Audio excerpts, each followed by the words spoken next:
Hello मेरे प्यारे विद्यार्थी, आप लोग कैसे हो। मुझे उम्मीद होगी कि आप लोग घर पर बैठकर बहुत जमकर मेहनत करते होगे। किसी के दिमाग में अगर ये ख्याल आ रहा होगा कि सर ऑनलाइन चल रही है, स्कूल कॉलेज खुलने रहे तो एग्ज़ाम भी पोस्टपोन हो सकता है।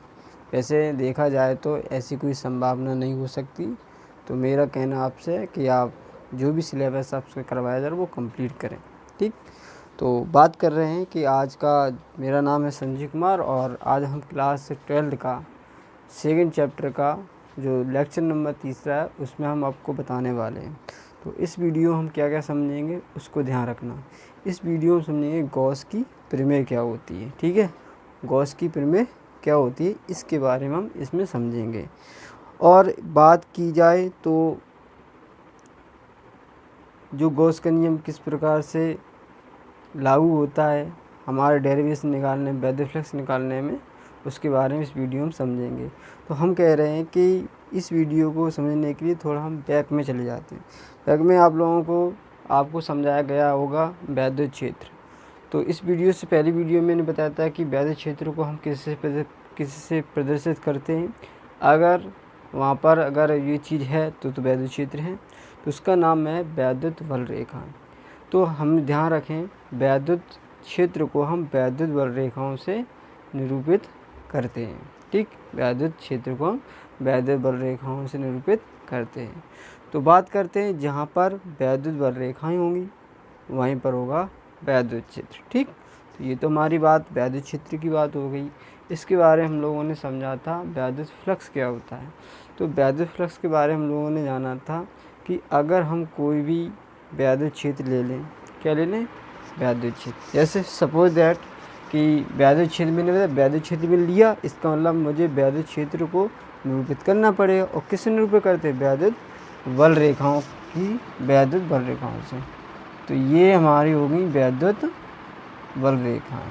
ठीक, वैद्युत बल रेखाएं होंगी, वैद्युत बल रेखाएं। तो अगर और चीज़ अगर गहराई से अगर जाएं तो अगर बात करें तो वैद्युत बल रेखाएं कहाँ से उपस्थित होती हैं या कहाँ से उत्पन्न होती हैं, तो आपको हम समझा चुके हैं आवेशों वैद्युत बल रेखाओं के गुण में कि जो वैद्युत बल रेखाएं जो होती हैं वो धनावेश से निकलती हैं और ऋणावेश में प्रवेश होती हैं। तो इसका मतलब हुआ कि ये जो सामने आपके सामने जो वैद्युत बल रेखाएं दिखाई दे रही होंगी वे वैद्युत बल रेखा कहीं ना कहीं आवेश उत्पन्न हुई होंगी। तो इधर होगा कोई प्लस आवेश, इधर होगा कोई ऋण आवेश होगा। तो मैंने ये 4 वैद्युत बल रेखाएं बना ली और ये हमारा मैंने मान ली एक वैद्युत क्षेत्र है। अब वैद्युत क्षेत्र हम बात कर रहे थे वैद्युत फ्लक्स के बारे में। तो वैद्युत फ्लक्स में हम लोगों ने देखा था कि अगर हम वैद्युत क्षेत्र में कोई काल्पनिक पृष्ठ अगर मान लेते हैं, मैंने मान लिया ये कोई काल्पनिक पृष्ठ है, तो जो काल्पनिक पृष्ठ से जो गुजरने वाला काल्पनिक पृष्ठ से जो गुजरने वाली वैद्युत बल रेखाओं की संख्या होती है, उन्हीं संख्याओं को हम क्या कहते हैं, वैद्युत फ्लक्स। तो वैद्युत फ्लक्स के बारे में हम लोगों ने जाना था कि जो पृष्ठ से गुजरने वाली वैद्युत बल रेखाओं की संख्या होती है उसी को हम वैद्युत फ्लक्स कहते हैं। ये बात होगी वैद्युत फ्लक्स की। अब बात करते हैं गॉस के नियम ने क्या दिया। गॉस के नियम के अनुसार हम वैद्युत फ्लक्स निकालेंगे। और गॉस का नियम हमसे कहता क्या है उसको समझें। गॉस का नियम हमसे कहता क्या है उसको समझें। तो गॉस का नियम हमसे कहता है, तो आप जो वैद्युत फ्लक्स के आगे जो हेडिंग लिखाई थी उसके बारे में लिखेंगे। हाँ, एक चीज़ और याद आ गई कि पिछली वीडियो में कुछ लास्ट में लाइट चली गई थी, इस कारण वजह से जो कुछ पॉइंट बोल रहे थे, लेकिन नोट में जो पॉइंट बोल रहे थे उसको हम भूल गए थे। तो उसको अभी नोट कर लीजिए, हम बोल रहे हैं नोट डाल के नंबर 1 डालें, इसमें लिखें यदि किसी पृष्ठ में वैद्युत बल रेखाएं प्रवेश करती हैं, यदि किसी पृष्ठ में वैद्युत बल रेखाएं प्रवेश करती हैं तो उस पृष्ठ से गुजरने वाला वैद्युत फ्लक्स ऋणात्मक होता है। वैद्युत फ्लक्स ऋणात्मक होता है। मतलब क्या हुआ, मतलब ये हुआ कि अगर हम कोई पृष्ठ ले लें, मान लीजिए मैंने पृष्ठ ले लिया, ठीक है, और इस पृष्ठ में जो वैद्युत रेखाएं जो हैं वो प्रवेश कर रही हैं, यानी कि इसके अंदर जा रही हैं, इस प्रकार से ये अंदर जा रही हैं,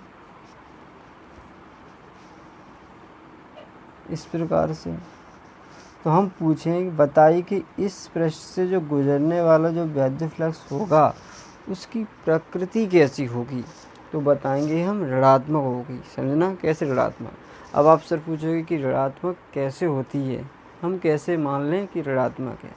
तो आपको एक याद रखें वैद्युत रेखाओं में कि वैद्युत रेखाएं जो होती हैं वो धन आवेश से निकलती हैं, ऐसी तो बताया था मैंने, वैद्युत रेखाएं धन आवेश से निकलती हैं और ऋण आवेश में प्रवेश करती हैं, ये मैंने बताया था। तो इसका मतलब हुआ कि ये जो पृष्ठ है, ये जो सामने आपके सामने ये जो पृष्ठ है इसके अंदर वैद्युत रेखाएं प्रवेश कर रही हैं। जब प्रवेश कर रही हैं इसका मतलब इसके अंदर किस प्रकृति का आवेश रखा होगा, धन या ऋण। तो ऋण प्रकृति का आवेश कहीं रखा होगा, ऋणी का तो रखा होगा, इसीलिए तो वैद्युत रेखाएं इसमें प्रवेश कर रही हैं।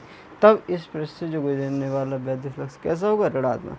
हम आवेश की प्रकृति से भी समझ सकते हैं, ठीक। तो ये तो हो गया हमारा पॉइंट। और आप चित्र बनाओगे कौन सा, जो भी हम बता रहे हैं, ये दोनों बिगाड़ देंगे और आप ये वाला चित्र बनाएंगे। ये माइनस, आप इसमें आवेश रख सकते हैं, माइनस आवेश, ठीक। तो ये आप चित्र बनाएंगे तो आप बना सकते हैं। अब नंबर दूसरा पॉइंट लिखें।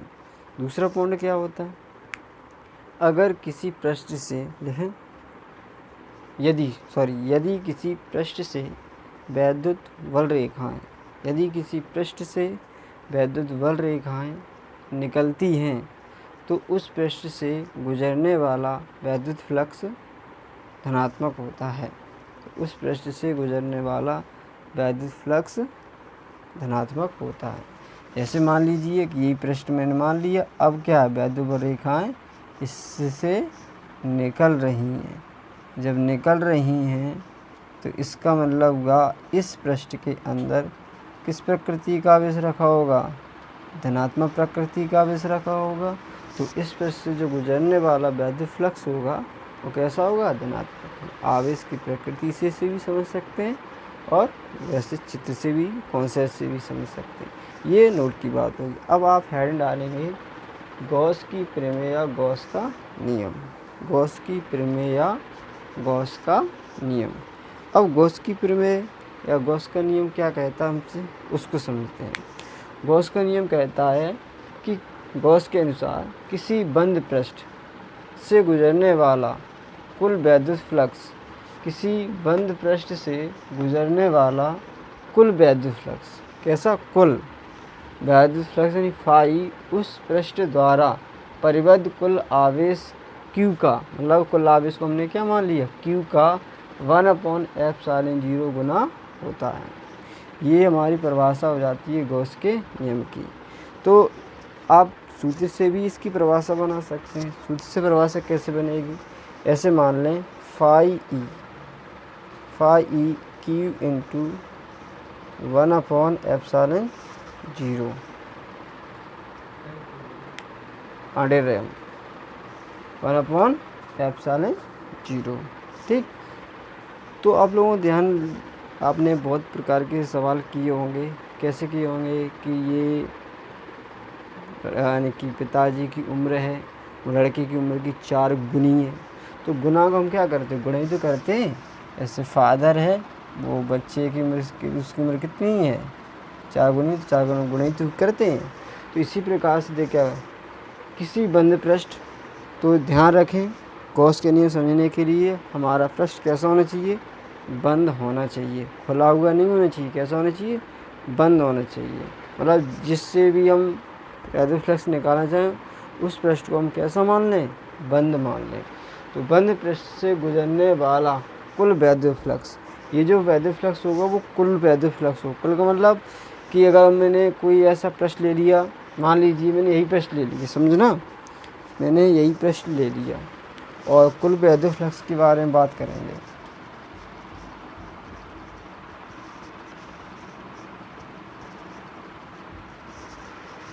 कुल वैद्युत फ्लक्स।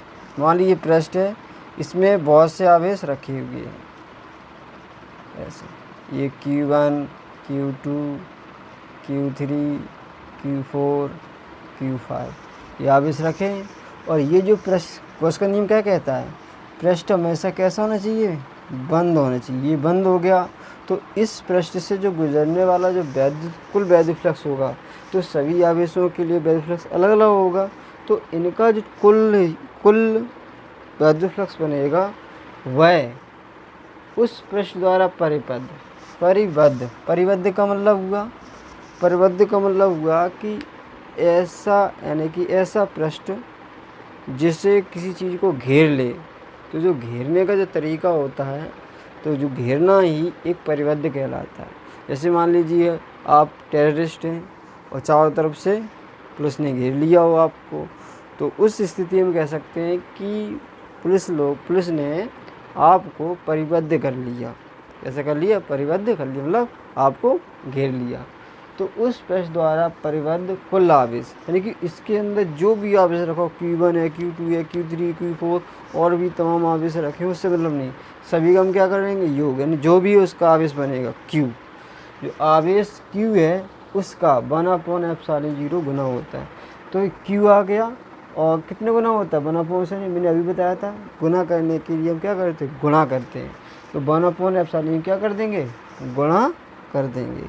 तो ये हमारे इसी परिभाषा सूत्र बनती है कि किसी बंद पृष्ठ से गुजरने वाला वैद्युत फ्लक्स फाई ई उस पृष्ठ द्वारा परिबद्ध कुल आवेश Q का 1/ε0 गुना होता है। तो हमारा ये फॉर्मेट बन जाएगा हमारा।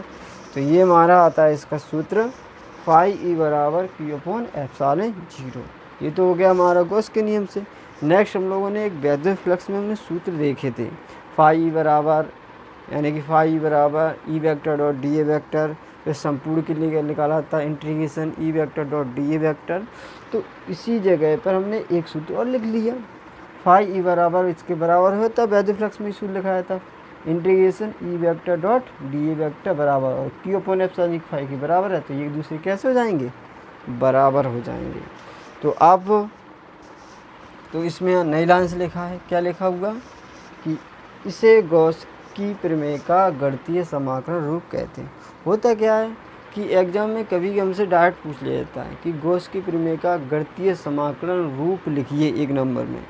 तो आप कहोगे ये तो क्या होता है जी। तो आपका अगर जब भी आपसे पूछा जाए तो आप इतना आप उसमें आंसर के रूप में लिख सकते हैं।